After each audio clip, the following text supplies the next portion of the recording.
understand. She can carry twice the load you can, and bear twice the pain. Try to fight her if you wanna. She's gonna put you to shame. Gravity, get knocked down, she'll put you back on your feet. Gravity, if you get too high, she'll put you back on your knees. And if you give love on love, she'll make you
All right, well, let's just do it. Let's just do the thing. Let's get into it.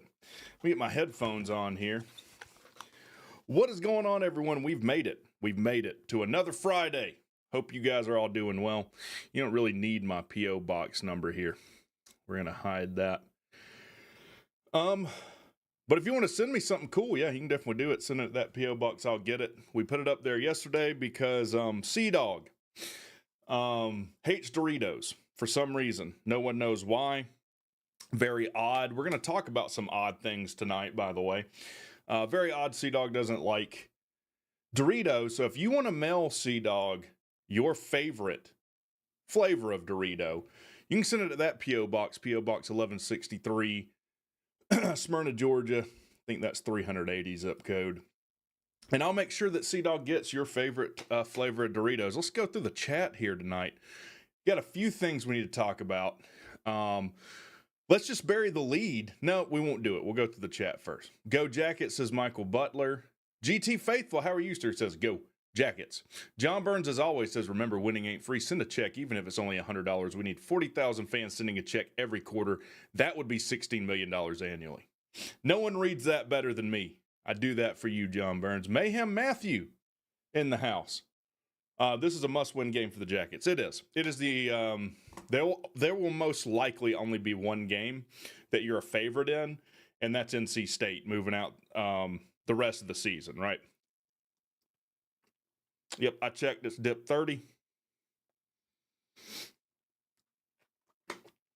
Kevin Rainwater says, WreckTalk going to be special teams coach. So let's just address that. This is coming straight from Georgia Tech coverage on Twitter. That's at Georgia Tech coverage.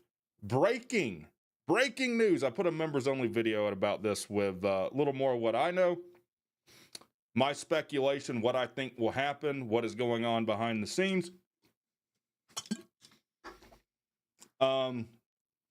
Special teams coach Ricky Brumfeld. In fact, we probably just need to put this on the screen, don't we?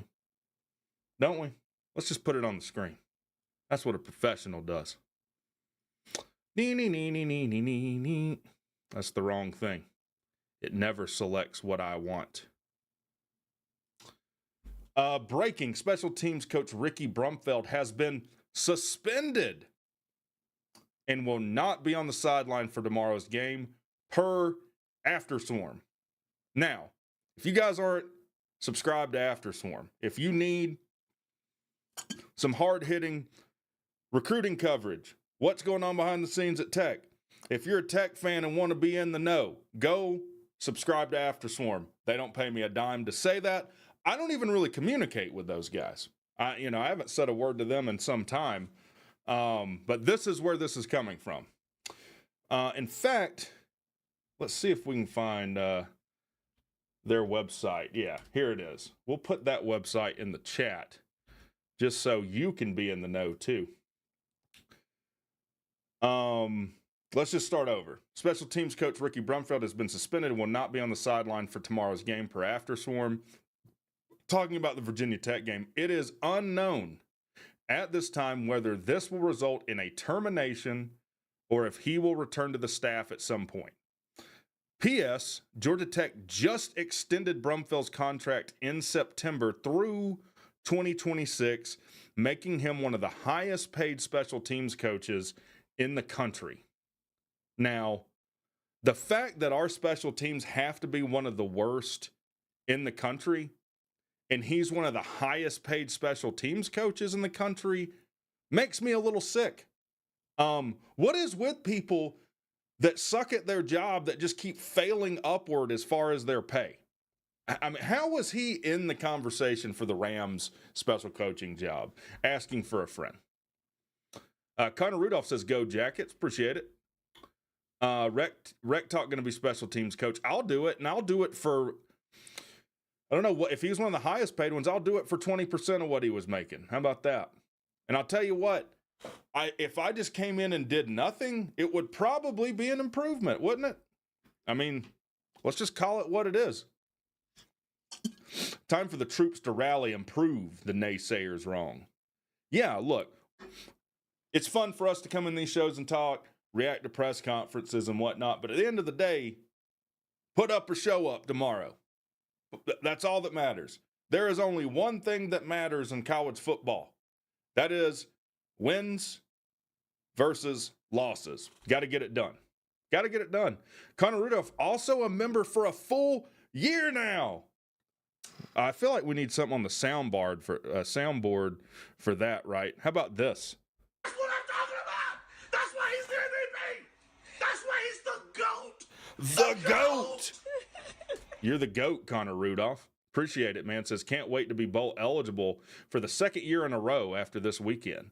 Lord, I hope so. It will be such a weight off our shoulders as Tech fans if we can just go ahead and get bowl eligible this weekend and then kind of play loose, the rest of the season when you're playing some pretty talented teams.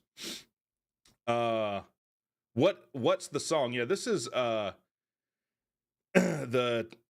it was called Derek Trucks Band. I believe he's related to one of the Allman Brothers. It's Gravity. Probably the best glass slide guitar player on an electric. Not probably. I'm just going to say he is. So if you like that kind of music, definitely check out the Tedeschi. I've never known how to pronounce that Trucks Band. All right. Happy Friday, says T Branch. What's going on, buddy? Raptor the Sigma. Clemson versus Miami. Who you got? In the power rankings video, I have, we're going to talk about what happened. Well, we're not going to talk about what happened. I read you everything that's been reported, but we will talk about it. Clemson versus Miami, I've talked about in the power rankings videos that I do. Be really interesting to see on a neutral site who would be favored. I think the line would be less than a touchdown, though. I do think it's that close. Now, public perception might push that line to 4.5 for Miami or something. But I'm trying to think, who's the best defense that Miami has faced this year? Louisville? Maybe? In other words, they really haven't played a team, and this isn't Miami's fault. They can only play the teams that are on their schedule for this year. But let's say they meet Clemson in the ACC title game. They might get hit in the mouth and shocked, because they just haven't played that caliber of defense yet. They kind of haven't been tested against talented defense. If I had to pick right now, and this will piss Miami fans off, I'd probably take Clemson. I'd probably take Clemson right now on a neutral site, which, if they do play, it will be on a neutral site. It'll be in the ACC title game. John Burns says, I renewed my season tickets for this week, and the Georgia game at the Benz is not included. It's going to be an extra charge. Well, I'll be the first to say that sucks. It does. However, because I've also, and I don't know what you think, John Burns, said, I saw someone, I don't know if they commented on my video or I saw it on Twitter. I want to say they commented it on one of my videos, he said, not only am I not buying season tickets next year because of that, but I'm calling all Georgia Tech fans to boycott season tickets because of that. And I think that is a wild thing to say if you claim to be a Tech fan, right? We got a lot of things we got to pay for. We got to pay past athletes per the NCAA settlement that was like a $2 billion settlement. It's crazy to me that you can do a settlement, and I guess they can do this because all these schools are part of the NCAA. But basically, you can argue a settlement, and then it's like, oh, our institution, the NCAA, doesn't have to pay for it. All you dummies do. All the schools do. So teams like, these smaller group of 5 schools are going to get murked over this. They're going to get wrecked. No pun intended. So we're doing this because we have to. And shout out to Jay Batt for doing what has to be done to move Tech forward in competing for their conference and on a national scale. What's the good word, Rec? Or what's good, Rec? I can't read tonight. Anthony, a lot's good tonight. A lot. What's going on, Mojo? Good to see you in the chat. GT Caleb says, gonna catch a dub tomorrow. I hope so. WreckTalk. What's going on, Braden Gregory? Let's giggity go Jackets. Giggity. What's up, y'all? So what happened? Miami defense is sus right now. Let's Go Jackets, and some of these Georgia Tech quote-unquote fans want us to fail, it seems. They don't want us to fail. What they want is they want to stand on tradition, right? And get left behind standing on that tradition. That's what they want to happen. Or not what they want to happen. I don't think they realize that's what their what the consequences of what they're saying is. Now I'm going to post, I'm going to pin to the top of the chat the After Swarm. I think it's like $60. Let me go see. I want to say it's like $60. You get access to all this information. Bat more relentless than too many Georgia Tech fans, thank goodness. Yeah, that's why you hire a guy like J-Bat. Hey, go do what is best for the institution that's paying you, despite people like you and what we individually might think. So if you're just tuning in, I'll read it again from Georgia Tech coverage. Again, this is from After Swarm. Special teams coach Ricky Brumfeld has been suspended and will not be on the sideline for tomorrow's game per After Swarm. It is unknown at this time whether this will result in a termination or if he will return to the staff at some point. Also, he's one of the highest paid special team coaches in the country. This is bizarre, by the way. It is bizarre for a coach to be suspended just kind of out of the blue. Like, you think about the Michigan stuff and the Florida State's OC being suspended. There was like an NCAA investigation leading up to that. In other words, these things just don't come out of nowhere usually. In this case, it did. Now, we're all pissed at Ricky Brumfeld because our special teams have been, what would I compare our special teams to? Like, they've been the equivalent to what a bad hangnail on your big toe is to being able to walk. Just a complete impediment to winning. It's hard to be worse than what we've been special teams wise. Again, I'm not saying you got to hit every field goal. I'm not saying you got to return a kick a game or a punt a game or punt 75 yards or something ridiculous every time. But when you can't even get a place kickoff because your holder can't get the snap down and in position, who is Shanahan, by the way. I mean, what are you doing? And then you find out the guy's like the highest paid, one of the highest paid special teams coordinators in the country. Make that make sense. I mean, imagine going to your job and you take over a project and now it is it goes from like most profitable or profitable to least profitable. You're going to be fired inside of 3 months because you cannot sustain a company doing that. Suspension is different word than firing. Definitely not just an on the field thing, I don't think. No, you would not suspend a coach if you're just unhappy with the product on the field. Something happened, right? Something happened. Who knows what it is? What I can say is it ain't good. If he's suspended, it definitely ain't good. So I don't even know what to say about that. Comparable to Geoff Collins' defense. Well, not only that, it's comparable to Geoff Collins' special teams here. If we're being honest with ourselves, it's comparable to, and we're gonna react to the first press conference he gave after the Georgia Tech loss. But call it what it is.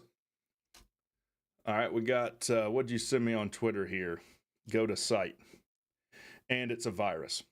No, I'm just kidding. And the stream is being shut down. My bank account is being dwindled to zero. Kyle McCord versus real defenses. Okay, let's switch screens here and show the people.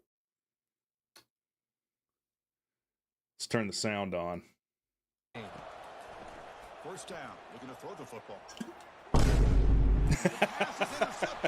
From the others. For every games, and depending on who the coach is, this is a game you think about. And right to him. It's picked off. You're trying to fire the ball into a tight window. Throwing it into coverage again. somehow catches a break with this tip.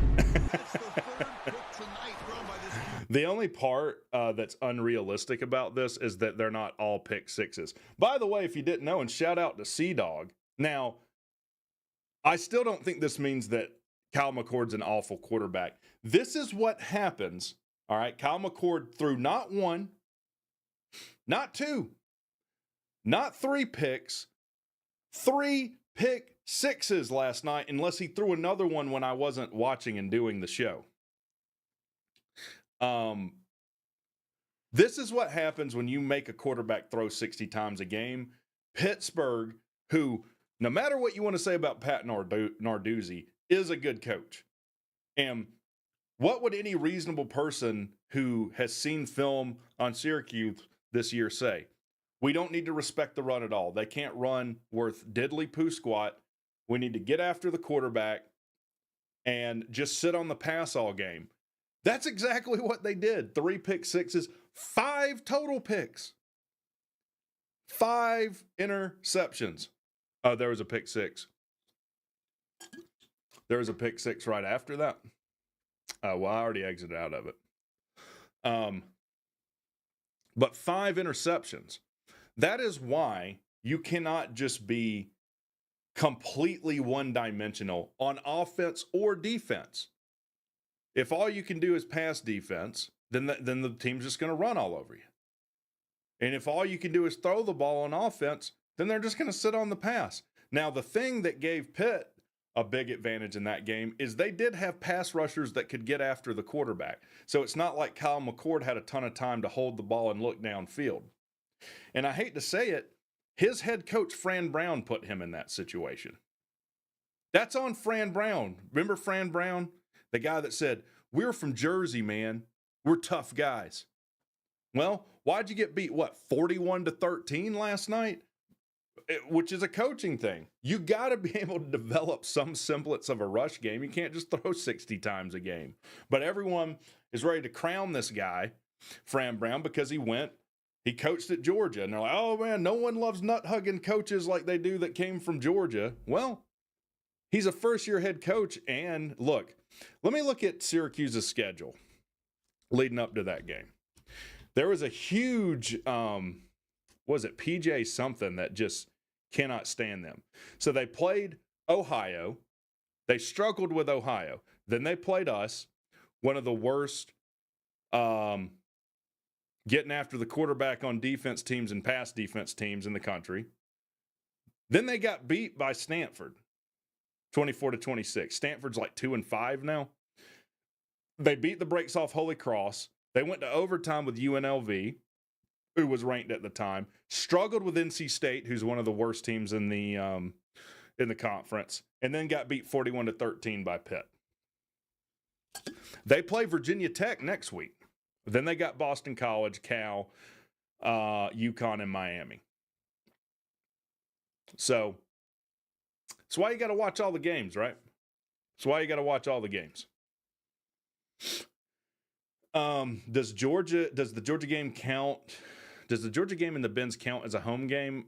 It's got to count as a home game for somebody, right? And I'm pretty sure it counts as a home game for us. Yeah, it does. It's a home game, all right, for Georgia. But here's the thing with that. Georgia buys at most, let's be real. Georgia buys most of the tickets at Bobby Dodd anyway. Why would you not go cash a big check, knowing that that's the case, and be able to do what you need to do financially to move forward as a team? That's where I get people being mad that it's not a part of the season ticket package. That's a little screwy. Fram, crybaby clown. Yeah. PJ Jones, that's who it was. PJ Jones, he does kind of have a point. They really have not played a good team. They play a good team. They get bodied and throw 5 picks and 3 pick sixes. He says Q's is very similar to Kansas. Kansas started 5-0 a couple of years ago and then finished 6-7. It could happen. Again, I think we saw they got Cal, Boston College, Virginia Tech, UConn, and Miami. Those are their last 5 games. Can't wait to see Collins cope about his losses. We're going to get into it.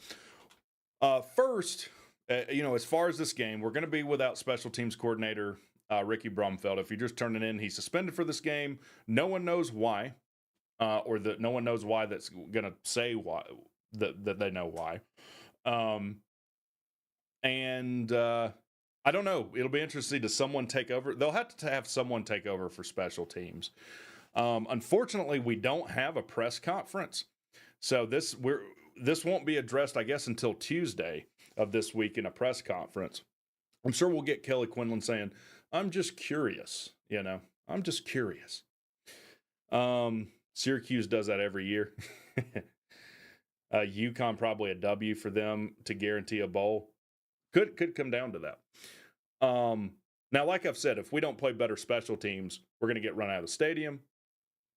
We should be able to run the ball on a team that is the 16th ranked rush defense in the country. However, they do have Ryland defensive end that has 11 sacks, leading the conference in sacks. They're number 2 in pass defense. I'm going to go with starting Pyron. Now, Pyron does have a victory up there. This is a winnable game for Tech. 10.5 points is a lot of points for Virginia Tech to cover when they do have issues turning the ball over, and they are one-dimensional on offense. They just are. So, by the way, I will be streaming that on my channel. So the watch party, I'll have the projector, I have the game behind me. C-Dog won't be able to be with me, unfortunately. Shout him out, show him some love. And send him some Doritos to my P.O. box, and I'll make sure that he most definitely gets them. But we'll be streaming it here. We'll probably start maybe an hour early just to talk about the game, hang out a little bit, and then we will stream it. I assume no one else knows anything else about Eford, right? Not anything that I haven't said on a members video. Zach Jones says, I don't think McCord is a bad quarterback, but he is overrated. Yeah, I mean, you're right. His stats are inflated just because he's throwing so much and because they are one-dimensional, and he is pretty much their entire offense along with the receivers, or their passing offense is their entire offense. When you get pressure, McCord throws multiple picks, 2 versus Stanford, 2 versus Holy Cross, and 5 versus Pitt. Dang, dude, that'd be 9 right there in those games, wouldn't it? If the Jackets can run the ball and get some 3 and outs, we have a chance. If we can stop the run for Virginia Tech, or if we can make it where Tootin just isn't running all over the field, if we can force Virginia Tech to throw, that's good for us. If we can establish the run and give Pyron some help with that, where he has more high percentage throws and possibly a little separation, we could very well win that game. I agree. He has 11 overall. That's right. Okay, well, let's get into it. What you all came to see. The jilted lover that is Wreck, as the internet has called me. React to this dummy. Now, this is not necessarily new, and I'm sure that they don't allow comments. No, comments are turned off. I'm sure if you learn more, it says that the creators of this video ran out of tampons. They do not want comments on the video. Only 10 people liked it. I mean, this channel has 22,000, almost 23,000 subscribers. Only 10 people like this garbage. They do have Virginia this week on the road. I think that's a 3:30 game. So let's see if he's asked about Georgia Tech. Let's get into it now. Yep. Now, I forgot they don't have stereo audio. So this has nothing to do with me. Brumfield also coaches cornerbacks. I think he helps with that. I don't think he's the defensive backs coach, though. 1.3K views and 10 likes is brutal for what they normally do. Yeah. So it's not stereo audio, meaning it's going to come out of both channels. It is,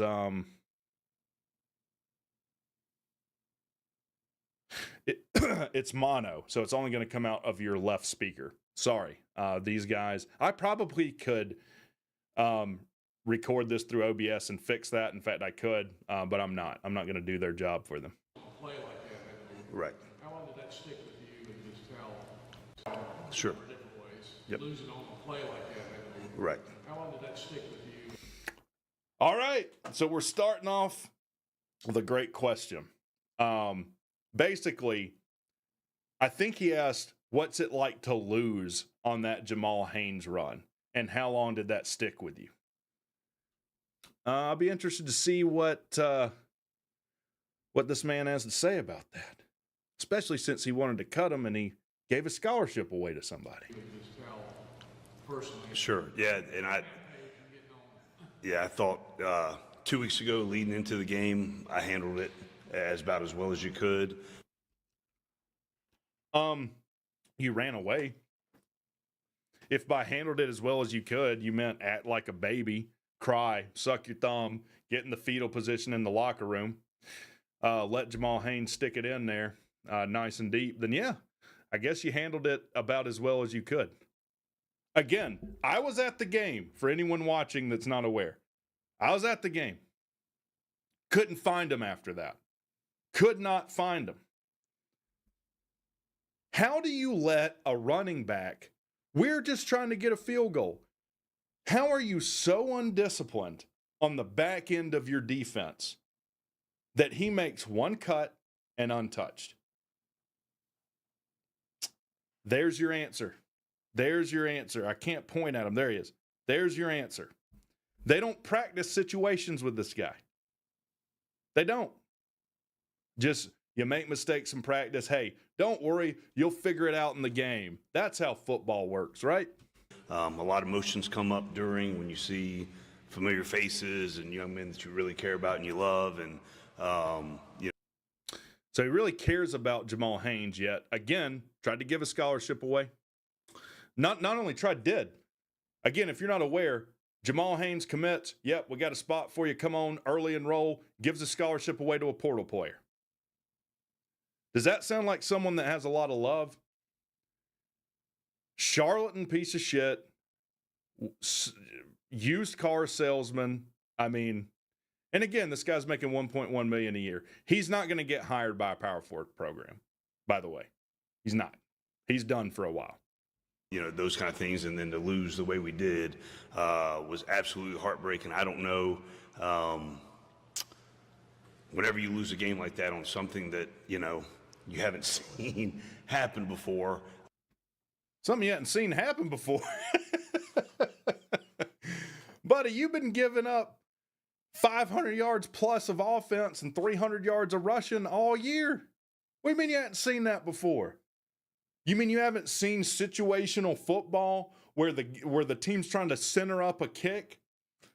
By the way, a team that can't even hit a field goal, let alone get one off.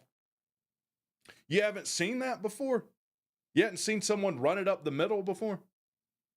Coach, what happened on that last play? I don't know, man. They ran it up the middle. I never, in my 40-something years, would have thought they'd have done that. I'd never seen that run up the middle before. Got our scout. Who's the scouter? Get the scout team out here. They screwed up. Appreciate the $5, Josh Pittman. Happy Friday, homies. Hokies for dinner tomorrow. That's right. Gobble, gobble. Are you noodling? There's no noodling in football. Tom Hanks, a league of their own. What have you missed? Well, you've missed Geoff Collins being asked about the Jamal Haynes run. Question 1 in this interview, with which he says, you hate to get beat on a play, especially something you've never seen before. A lot of emotions. What are the emotions? Embarrassment, shame, a feeling of abject stupidity, a feeling of being a thief because you make $1.1 million a year to trot that sorry excuse of a defense out where you let Jamal Haynes make one cut and go 68 yards for a touchdown to basically seal the game. And a play that you claim you've never seen anything like that before, just a simple run up the middle. Okay. I think it's going to stick with me forever. So it's not something that you're going to get over. You've got to learn from it, deal with it, help the players through it, and that kind of thing. But I thought I handled the week and the weeks leading up, as well as you could. So you handled the weeks and the weeks leading up to it as well as you could. In the weeks leading up to it, you gave up 2,000 plus yards of offense as the defensive coordinator. The most embarrassing loss in school history where you let James Madison score more than 50 and a half and 70 in a game. But yeah, I'd say you're handling it pretty well. Yeah, you're handling it pretty well, man. Oh, Kyle McCord threw 4 pick sixes? He threw 4 pick sixes? And obviously there was a lot more things that were going on with the program and Tylee and all those kind of things that was, kind of a culmination of everything. And then yesterday, going to the funeral, paying respects, and Coach Brown and Lonnie Galloway and Mitch Mason and J.J. Jones were absolutely amazing. The love and the care, the genuineness of everything that they've done for Tylee and his family, really for the last 2.5 years has been nothing short of spectacular. I think in this day and age of college football, it's, I think there's some kind of things that have turned into transactional relationships. And from being here with Coach Brown and to see him, how he's handled all situations, but especially this one with Tylee and his family, there's so much good in the world. There's so much good in him. And, it was just to be able to witness it. And I didn't get as close to Tylee as I would have wished to have. But to be around his mom, Miss September, and just see the resolve and the strength and all those things through that entire family, through Tylee, was inspiring. I would like to add too, I've known Lonnie Galloway since he was 18 years old. And I don't know if I've ever been more proud of him. We've won a lot of games together and we had a lot of fun together in college, but the man that he's become. Who is Lonnie Galloway? So this is going to be difficult to broach here, but I do get this. So he was asked about what it's like to lose on that play with Jamal Haynes going 68 yards for a touchdown. And it feels like he's pivoting behind what happened with this kid and, died of cancer the day of the game to kind of hide behind a question he doesn't want to answer. I don't know who this Lonnie guy is. I don't know. I don't know. Did I miss the crazy tech news, or is that coming later? Yeah, Ricky Brumfeld suspended for Virginia Tech. If you didn't know, will not be on the sidelines. Don't know when he'll be back. Don't know what happened there, but seems crazy. And watching him, the love and the care, and the genuineness of his relationship with Tylee, with Miss September, how he has handled himself with his receiver room and really the entire team. Oh, I think that is the kid that wore Tylee Craft's number, which is 13. I just think speaks volumes of his character, and obviously how Coach Brown has rubbed off on him as long as he's worked for him. There's good in the world, and there's really good people that care about others regardless of circumstances. Oh, sorry, I missed another super chat. $2 with Josh Pittman says, "Yo, chat, let's the hell with Geoff." Spam in the chat. Circumstances and are there for him, and it was on full display. I would imagine the last 2.5 years, but I've gotten to witness it the last 9-10 months, and over the last 4 weeks, the leadership, the care, all of those things have been very inspiring. So, With how everything starts up front defensively, sure. And then they bring it right back to football. Yeah, I mean, look, everyone with the team has made a statement on that. I was there during the game. They played a thing for the kid. People did not know that he had passed before they played that. And look, it got me emotional in the stadium. It did. I can't imagine, as a father, I can't even mentally allow myself to go there. I just can't. I can't imagine what that's like. But that kid got sick in 2022. That's when basically he had a soreness in his back. He just assumed it was from playing football. They check it out, and it's like stage 4 lung cancer. So, yeah, again, Jeff's been there 10 months, and it is a tragic story. But I mean, it really wasn't what he was asked, though. What is the primary issue with the run defense, the chunk plays, explosive Sure. plays? So they're asking about the run defense. I mean, Tech ran for 370 something yards. I'll give them a pass on that. If every question ends with that, then I'm going to be kind of suspect, though. Not being able to stop the run consistently. Yeah, so I think early in the season and then it stretches. I mean, the defense looks the way it's supposed to look. The defense looks the way it's supposed to look. Like shit? Yeah. You see that defense that looks like shit? That's by design, the way they're supposed to look. I mean, the media for North Carolina is over him, by the way. This is going to be a brutal press conference for him. I mean, but how can you, making $1.1 million a year, come out and after everything they've seen from your defense that's not untalented, how can you say that's the way it's supposed to look? Like, what kind of sense does that make? Fitting gaps, playing really hard. Boy, they fit gaps really well on that Jamal Haynes run, didn't they, when the game was on the line? Which they do all the time. Except the play that lost you the game, right? But I think at times, you know, in the journey that we've been on, and you guys have been on it with us, is sometimes trying to do too much, hopping in and out of gaps. On Saturday, it was a lack of communication at times, whether Heard it all before, hadn't we? No one's listened to more press conferences by him than me. Rinse and repeat for the entire since they've lost to James Madison to now. Don't communicate, trying to do too much. And he talks about it as if doesn't have the power to change it, or he's not coaching it, or the buck doesn't stop with him. I mean, dude, you just can't come out week after week after week and say it. And to be fair, it's the same criticism that I've given Key with the special teams. Heard it week over week over week now. Got to correct it. No one believes a word that Collins says about this stuff. And it's not going to get any better. I mean, we know that.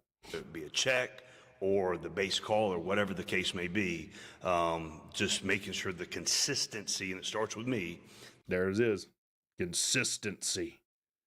If it starts with you, then why do you always blame the players? Like, they don't communicate. They're trying to do too much. Them this, that. You never talk about, hey, I haven't put him in a position to be successful. I'm not doing the right thing at practice. I'm not holding people accountable. He'll never say that. The consistency of the communication, the consistency of the application of the techniques to be used has to be there all the time. Because when it is, I mean, it's a beautiful thing to watch. The only thing consistent about your defense thus far is that it's consistently ass. That's the only, if that's what you mean by consistent, bravo, man. There's not a team that has a defense that's more consistent than Geoff Collins' defense. I would love it if they just pan the camera around so I could see everyone in the press. Because I'm sure they look like this. What? What? Consistency. Then at other times, just things happen that as coaches, we've got to make sure that there are no ways that communication or the technique can be at all in the gray. In responding to a similar question, Mac also said guys trying to do too much. Sure. How hard is it to coach guys to not try to do too much in those situations? It's just so hard. Yeah, I'm glad you asked that because it makes it sound like none of this is my fault. Yeah, it's so hard to make them not do too much. It's not that they're doing too much, man. They're not doing enough. That's the problem. You need to get them to do more.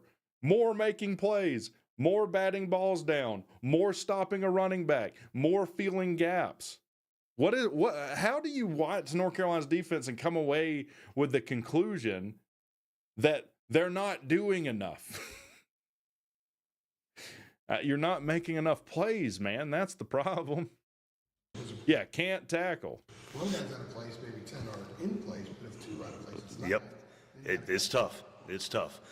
What'd I say? How I know that's what, boy, you gave me an out and I'm taking it. And I think that's just the trust and the understanding that we've got really good players across the board. And no one can tell, by the way. You do have really good players or really talented players. You have players that are talented. No one can see it, though, because they're running a defense coached by you. Yeah, get the get-back coach in here. Boy, that get-back coach didn't do his job when his ass ran off the field after that Jamal Haynes run either. No, he didn't. Just do your assignment, do your job, and the other really good player that's next to you is going to execute and do his job, and then as a collective, then we'll get off blocks and go make plays. But they're not. They're not doing that. Why are they not doing that? And that's what we have to be consistently doing.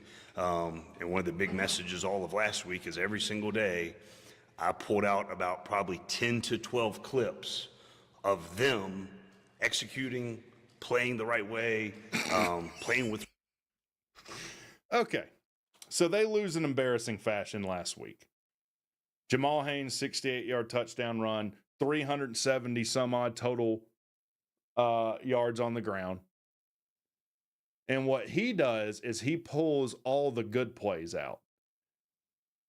Hey, let me show you in that embarrassing loss everything you did well. Let me pat you on the ass a little bit. How does that help anybody? What? I mean, it's no wonder that happened. If North Carolina, and I hate to admit this, had a marginally better defensive coordinator, they would have beat us.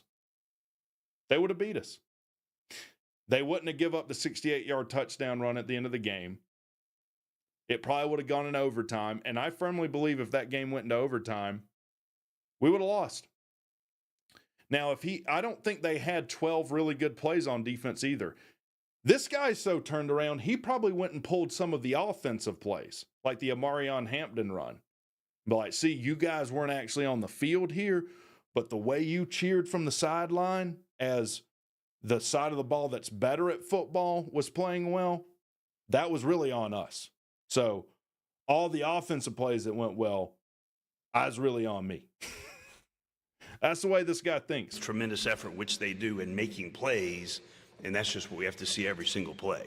And, we've got tremendous players that are very conscientious. They care very much, and just the consistency and the communication. I mean, no one cares how much they care, dude.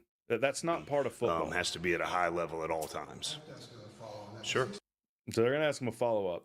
This is one of the things I hate the most that you hear fans say. Well, they just wanted it more. Want to has nothing, and I mean nothing, to do with results. What you want in life has nothing to do with where you get in life. You know what does matter as far as to where you get in life? What you're willing to do, what you're willing to sacrifice, how hard you're willing to work. What you actually do matters. Want in one hand and shit in the other, right? That's just, as an aside, something that irritates me.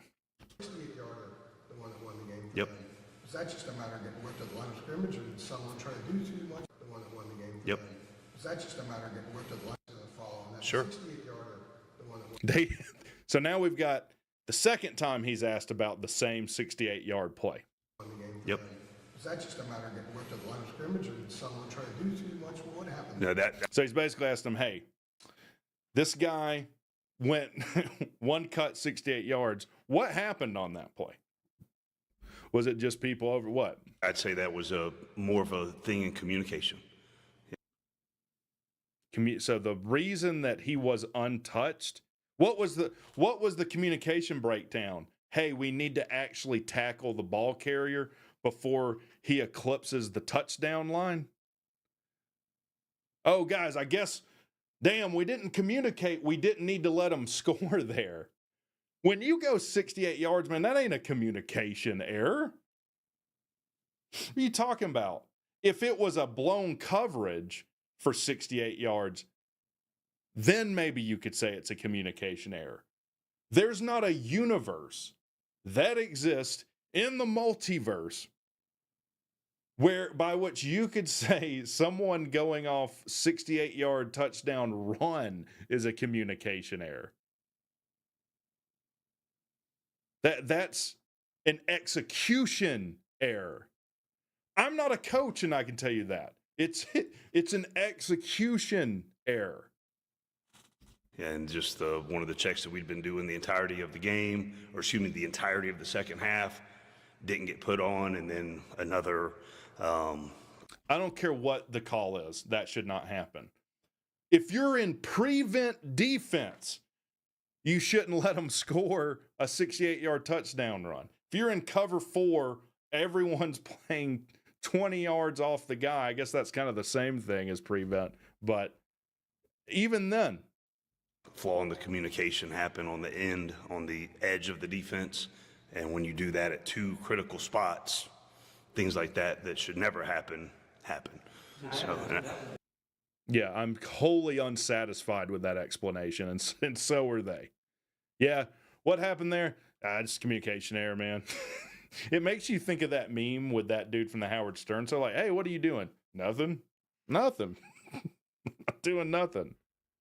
Point, Geoff, it looked like they were playing for overtime. sure. Yeah. So now not only are they asking about the question, they're clarifying the situation. Looks like they were playing for overtime.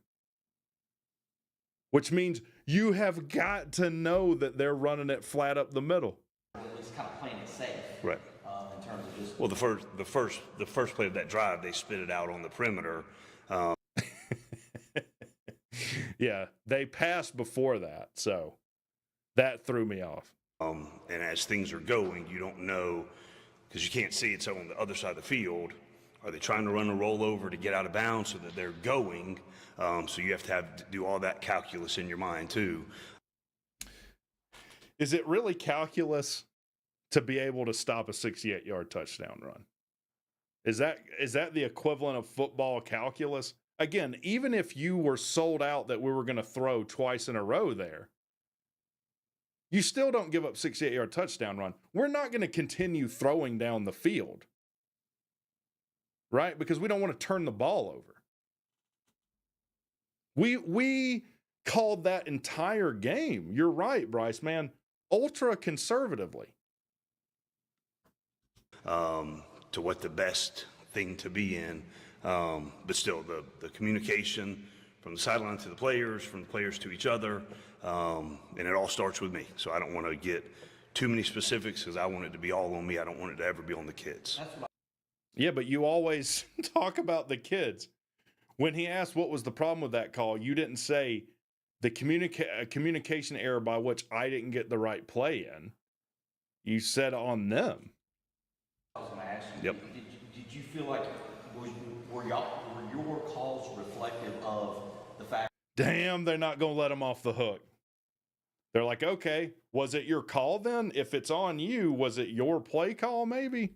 I would love, I'm not in the business of putting over North Carolina. I love their media, though. And I hate to say it, you'll never hear questions like this coming out of the Georgia Tech media. It'll be something like where Kelly Quinlan is asking about the special teams. Hey, yeah, it's probably not a big deal. Probably just some stupid mental error, but what about the special teams? No, it's okay to be like, hey, man, special teams have been getting our asses beat. What's going on with that? This thing looks like it might be headed to overtime Sure. there. I mean, was that almost like a safe call that Right. you all had, or did that get screwed up? Like in terms of the call, I'm saying. Yeah, there was 2 different calls, and I won't get into the details of the calls, but 2. Buddy, there's nothing to figure out. I don't know why he thinks that there's some huge secret that if someone figures out, they're going to start having people run for, 2,000 yards of offense in 4 games. The secret's out. People know what you're doing defensively. There's nothing to hide anymore. There's nothing lost by him just coming out and saying, yep, we were in straight base cover 3 or something. Or what, like if he told exactly what the calls are, it ain't going to matter. You still going to get beat by Virginia. There's nothing that's going to stop that. So why not give the media what they want? And, probably their fifth to the last time getting to talk to you. Two of the base calls that we had, that we're running, cycling through in the second half, is what got us. So I guess he's saying they were in base and that was the reason? I don't know. Threads from, obviously you touched on, that last play of last series, but second quarter was kind of similar, I guess, in the sense that, they kind of were able to get some runs, get Yep. the field goal range to kind of close up the half. Right. I guess, situationally, did you notice, common threads of, I guess, giving up those yards, in the, Right. in the passage? Let me decode that. What he's saying is they were running all game. Did you not pick up on that? That's basically what the question is. He was talking about situationally this or that. Yeah, they were running it down your throat all game. Did it never occur to you once in that game to try and stop the run? Yeah. Well, look, we're not going to get into specifics here, but there were some calls, and we did call one of them. Yeah, I mean, it was tough. I mean, they had some, want to give credit to them as well. They executed at a high level as well, had some new wrinkles that I thought we got, handled at halftime, handled throughout the sidelines with the iPads. New wrinkles. I mean, guys, we've watched everyone in this chat has watched every Georgia Tech game, right? Was there anything that we did in that game that was radically new or different from what we've done all year? Because in my opinion, the answer is clearly no. They threw in a new wrinkle. They usually run to the left a little more, and they ran to the right a little more this game. And I thought we had that figured out at half, but Geoff has got to hate this, seeing Tech not being a 3-9 team. Yeah, well, the only way he could make that a reality is if, Tech were to hire him again as their head coach. But give credit to them. A couple of the quarterback runs were kind of new things. What? I mean, obviously, we're probably going to change up the blocking schemes on some of these runs from week to week to week. Any team, if that throws you for a loop as a defensive coordinator, you're in the wrong profession, man. Go sell car insurance. Go scoop ice cream at Baskin Robbins or something. That hit versus a couple of pressures that were dialed up for some other things. So hats off to them, for making those. Hats off to them for making me look like an idiot. Well, we didn't make him look like an idiot. He was born that way. But Plays, but, we just got to continue to, we're really good when we get our feet set, everybody's on the same page, and we're playing really fast. And so my job that's maybe 5% of the time, by the way, for his defense. Is to help these guys be able to play at that level at all times. So that's been the big emphasis, with them during the bye week.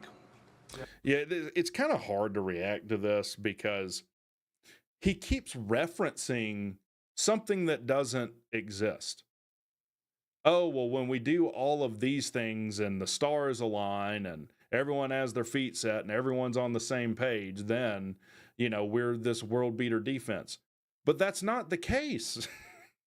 That's and honestly, Tech fans do this sometimes, a lot of times actually, where after every loss, and I'm guilty of this sometimes, well, if we would have just done this, this, this, and this, then we would have won the game. Yeah, but you didn't. You didn't.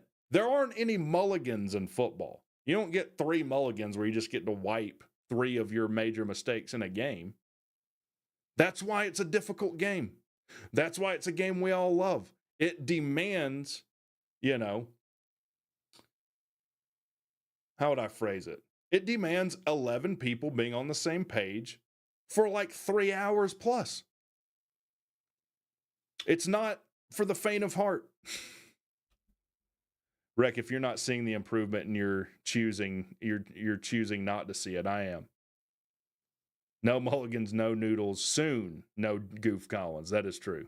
Yeah, Mac was talking about with this bye week coming when it does after the loss of Georgia Tech and Sure. after Tylee that he By the way, yeah, they don't do interviews on bye week, so he got to dodge me for a week.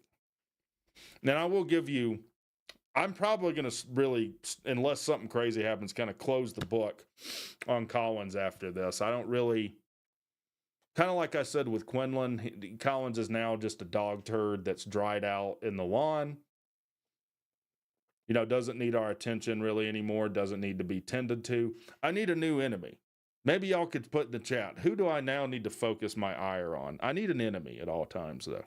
he's sort of treating this as a chance to just start over, have Right. this be a new 5-game season, basically. Is that what you've been preaching to the guys, or just wiping the blackboard, cleaning your... Yeah, kind of, so to echo his point, we're always going to follow the direction of Coach Brown. I mean, he sets the tone, he sets the mindset, and so we've gone back and just gone day one install, re-putting things back up. Here's how it is on day one install.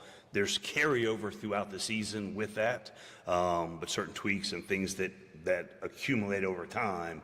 So we went back last week and we just kept talking about day one install, so they can get their feet set and they can play really fast. He kind of talks like someone who is doing a book report that they didn't actually read the book for. Bryce asks, why do so many Tech fans hate Quinlan? Just curious. All I know about the guy is he's a journalist. Well, I can't speak for all Tech fans.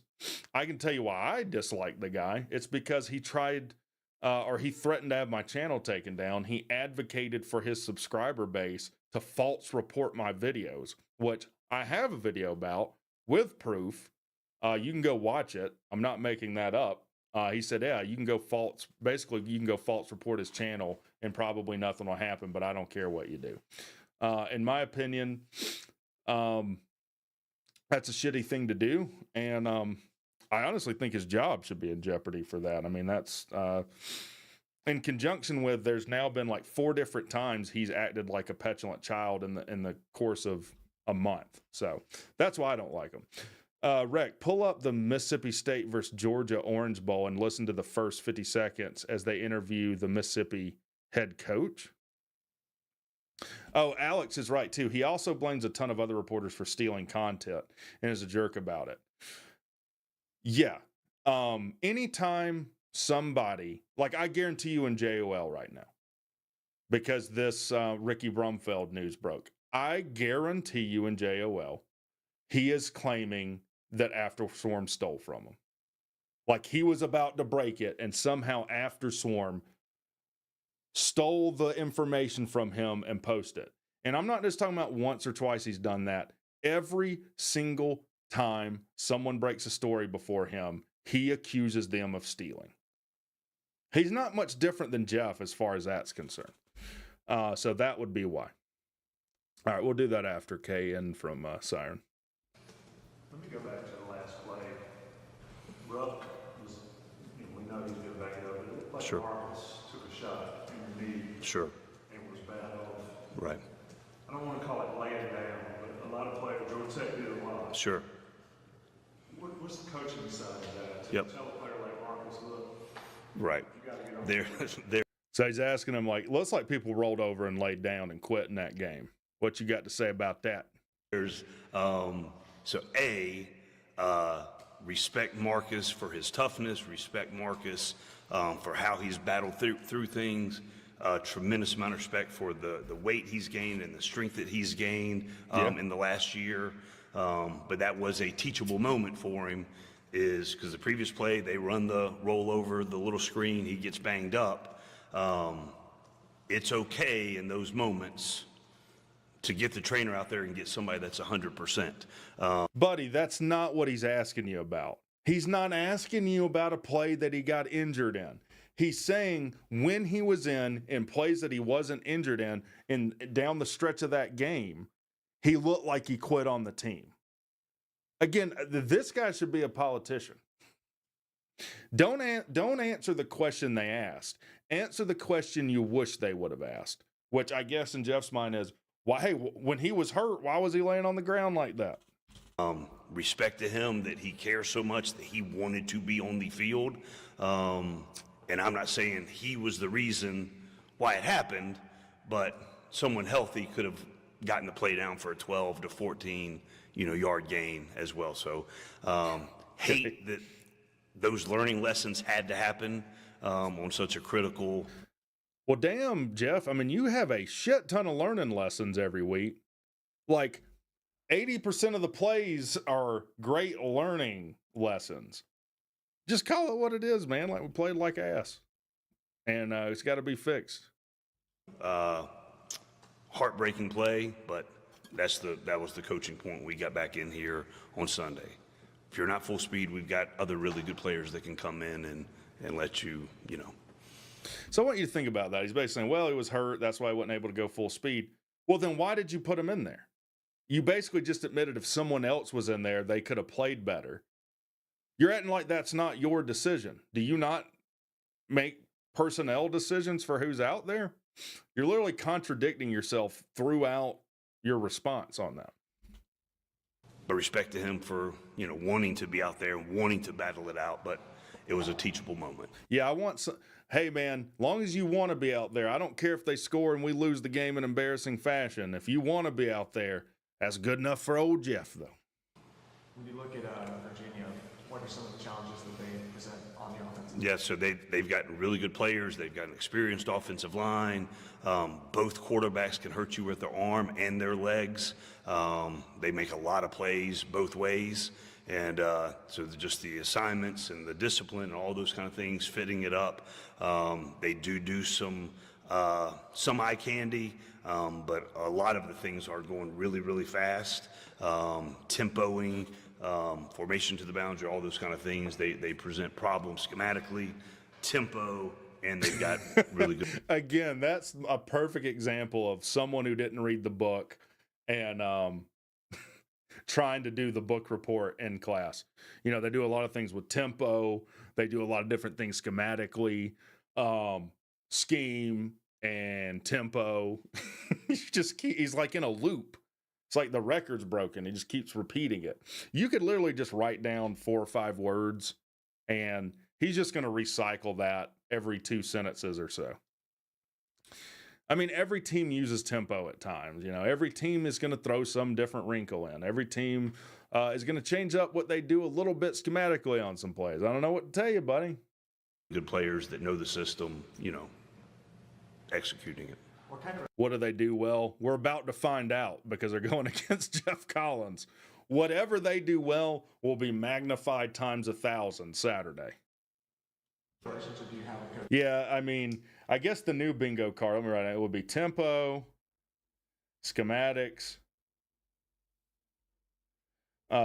Consistency has been a popular one on this. Consistency, high level. Communication, that's another one he uses a lot, communication. Let me know what other ones you might. Teachable moment. Yeah, teachable moment. That's good. Teachable moment. It's going to go on here. Keep putting them in the chat. He only said set feet once. I'm going to write them down, and then you can ask me a question, and I'll answer it like Geoff. I mean, you were both in the ACC. Sure. Yep. So got to know him pretty well his first year in the league as a head coach. And then stayed in contact with him. Guess he's talking about Tony Elliott. And I know they had a similar tragic, thing happen to their program, losing 3 of their players, which is absolutely heartbreaking. And to see the character of him through all of that as well. And so we would keep in contact. And during my year off, I would text him quite regularly because I have a tremendous amount of respect. Anybody that shows genuine love and care and concern for their players, that speaks volumes to me, and those are the kind of people that I want to associate myself with, and that's who he is, and so he's doing a really good job. Geoff, along the lines of what Tommy kind of asked you to do. Why did it just get monotone? Do you mean it's like coming through one speaker? It's been that way the whole time. If you're talking about the tone of his voice, he was talking about something kind of serious. With Marcus Allen, do you guys sort of need to keep a closer eye on Kamen Rucker because it seems like he's limited out there, maybe trying to be a warrior and play through some things. Sure. Like, is that? No, Jeff's going to continue to keep him out there because then he'll always have the excuse to fall on of, oh, well, he's playing hurt. So nothing we could have done. In your analysis of this defense, do you feel like he's playing less than 100%? So one of the biggest things is the level of care we have in the program from all the players. Luke Ross, our athletic trainer, does a tremendous job with our guys and making sure that we're tempered in any of our activation of our players. And, when he gives the green light. It's like he's looking through a thesaurus. Tempered in the activation of our players. We make sure we have that cleared. And then Ruck does a really nice job. He is a tough guy. He plays really hard, really fast. He wants to be out there for his team. But he knows that Jacoby Cowan's been playing really well in his stead. And then Tyler and Jabron can go and they've gotten meaningful snaps as well. So absolutely we would never put any of our players in harm's way. So I would, make sure the training staff and Cayman, we have a good enough relationship that, hey, we got you, if there's anything lingering or. Tremendous. That's a good one. Let me write that down. Tremendous. Yes, I agree. Anything like that. But, he had some nice plays, but, I think the being out for 4 weeks, that's a long time to be out. So getting back in. You know what's longer than 4 weeks to be out? 1.5 years, like you were, after Georgia Tech fired you and Geriatric Brown hired you. I mean, yeah, it really does feel like he's looking through a thesaurus. We're doing a lot of things that weren't really necessary. There were also arbitrary, trite, superfluous. It's like, okay, all these words mean the same thing, buddy. Into that game shape and those kind of things. Which I'm glad he had this week to get another week under his belt of preparation. Is that something you have to talk to him about? I hear you on the Sure.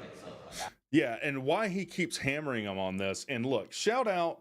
I take back everything I said about Inside Carolina, other than the fact they don't leave comments and they threaten you with copyright striking you.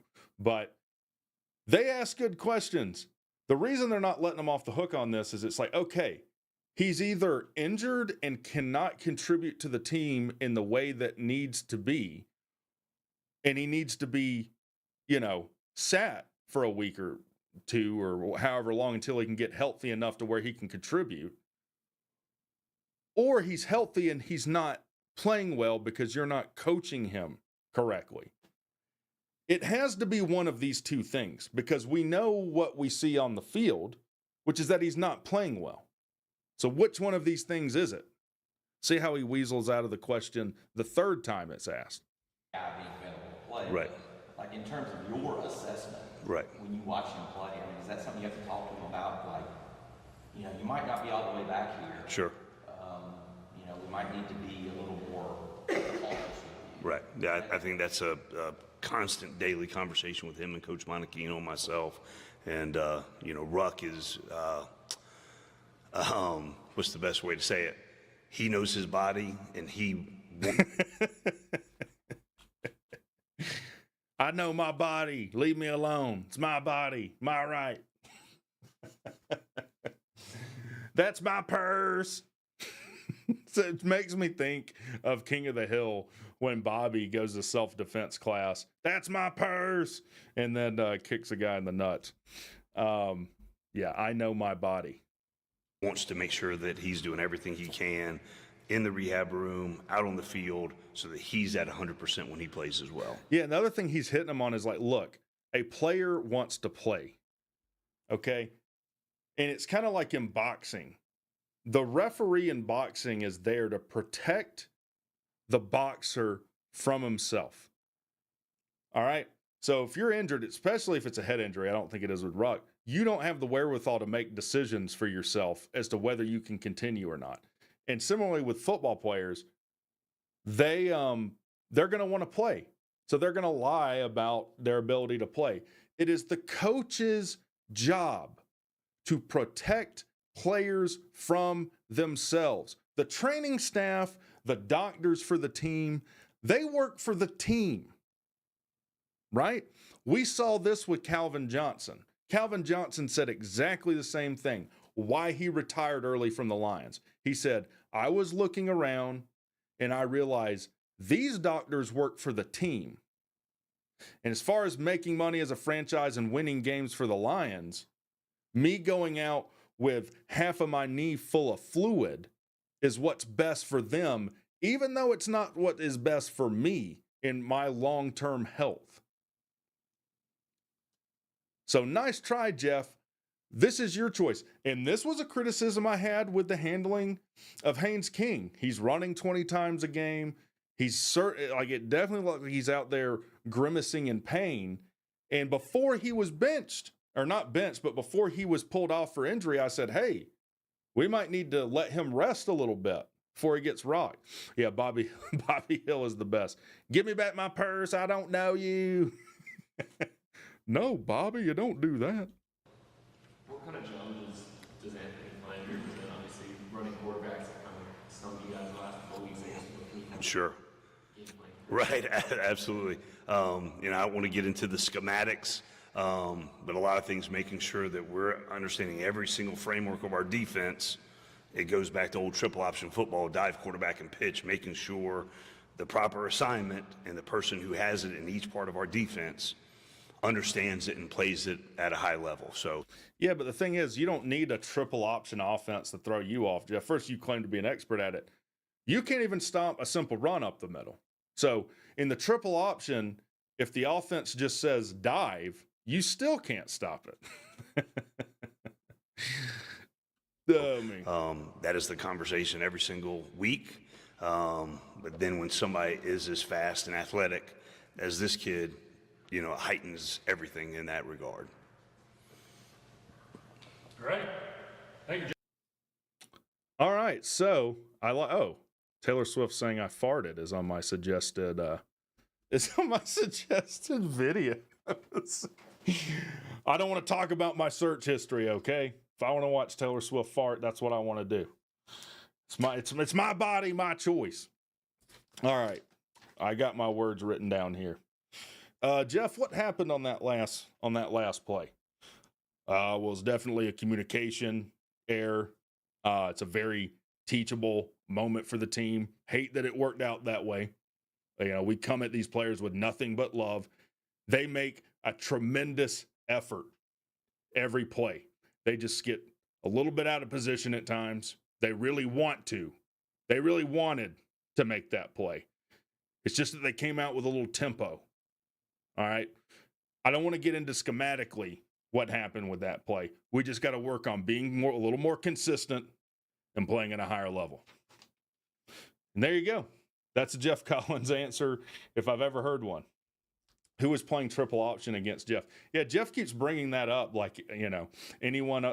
There are service academies that don't even run the triple option anymore. So, yeah, that is the very best Geoff impression, like exactly what he would say.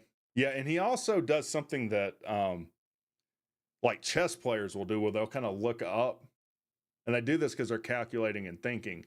He's doing it because he's calculating whatever bullshit line he's about to come out with.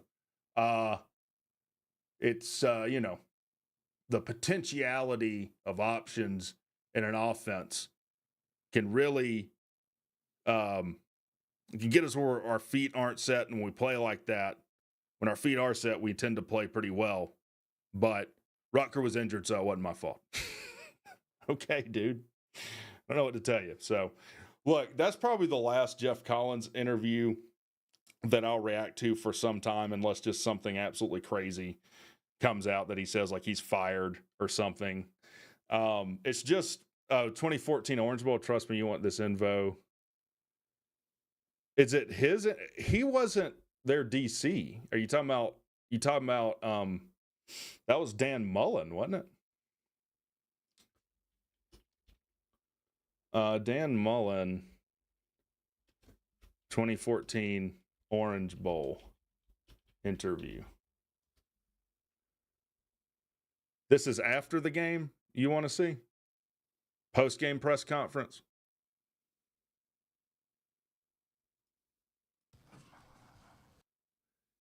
And that's Dak, it's at the start of the game.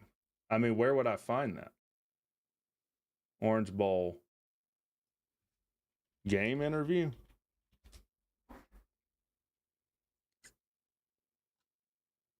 Like, I don't even know where I would find that. I'm looking for it. Oh, like pull up the game. I see what you're saying. Okay, that I won't be able to show on the screen. But I'll listen to it. And that might even get me in trouble, but we'll try.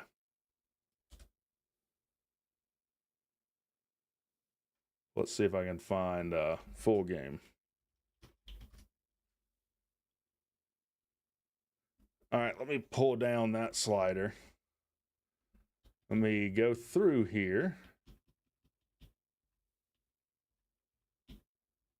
See if we can find it. Seeing Justin Thomas. Boy, these were the days when we were winning New Year's Six bowls and we weren't missing field goals. You like that? I just made that up on the spot.